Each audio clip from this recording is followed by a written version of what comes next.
వెంకటాద్రి షణ్ముఖ పార్వతీ సమేత పరమేశ్వరాయ నమః. Ramadevi astro and వాస్తు ఛానల్ని వీక్షిస్తున్న ప్రేక్షకులకు స్వాగతం. ఏప్రిల్ మాసంలో గ్రహ సంచారం ఈ విధంగా ఉంది.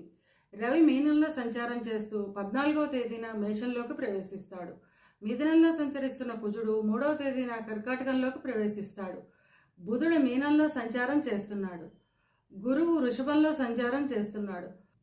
శుక్రుడు మీనంలో సంచారం చేస్తున్నాడు. శని మీనంలో సంచారం చేస్తున్నాడు.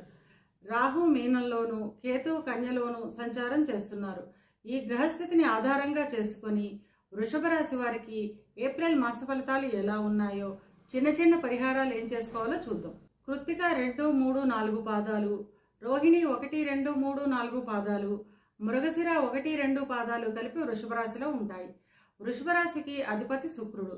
వృషభ రాశి వారికి ఈ మాసం చాలా అనుకూలంగా ఉంటుంది. తలచిన పనులన్నీ సకాలంలో పూర్తి చేస్తారు. ధన ఆదాయం అధికంగా ఉంటుంది. భూములు, స్థలాలు, వాహనాలు వంటివి కొనుగోలు చేస్తారు. మొదటి వారంలో చిన్న చిన్న గొడవలు వచ్చే అవకాశం ఉంటుంది. కనుక మాటను కొంచెం అదుపులో పెట్టుకోవడం చాలా అవసరం. రెండవ వారం నుంచి అంతా అనుకూలంగా ఉంటుంది.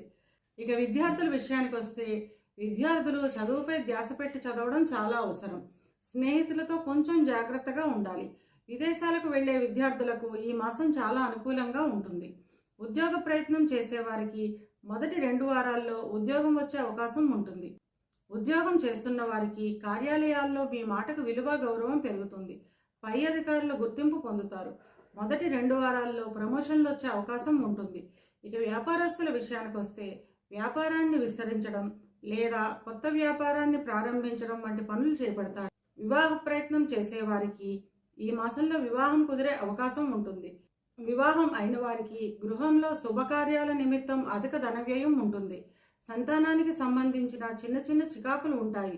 కుటుంబంలో చిన్న చిన్న గొడవలు, విభేదాలు వచ్చే అవకాశం ఉంటుంది. 2వ వారం తర్వాత అన్నీ సర్దుమణుగుతాయి. చిన్న చిన్న సమస్యలు ఉన్నప్పటికీ ఈ మాసం అంతా చాలా అనుకూలంగా ఉంటుంది. ఇవి కేవలం గోచార ఫలితాలు మాత్రమే. గోచార ఫలితాలు పూర్తిగా జన్మజాతక చక్రంపై ఆధారపడి పనిచేస్తాయి. కనుక తమ జన్మజాతక చక్రాన్ని విశ్లేషణ చేయించుకోవాలి అనుకునేవారు కింది నెంబర్కి వాట్సాప్ చేసి కన్సల్టేషన్ తీసుకోండి. వృషభ రాశి వారు అనుకూలతను పెంచుకోవడానికి, ప్రతికూలతను తగ్గించుకోవడానికి సుబ్రహ్మణ్యేశ్వర స్వామికి అభిషేకం చేయించడం ద్వారా అంతా మంచే జరుగుతుంది.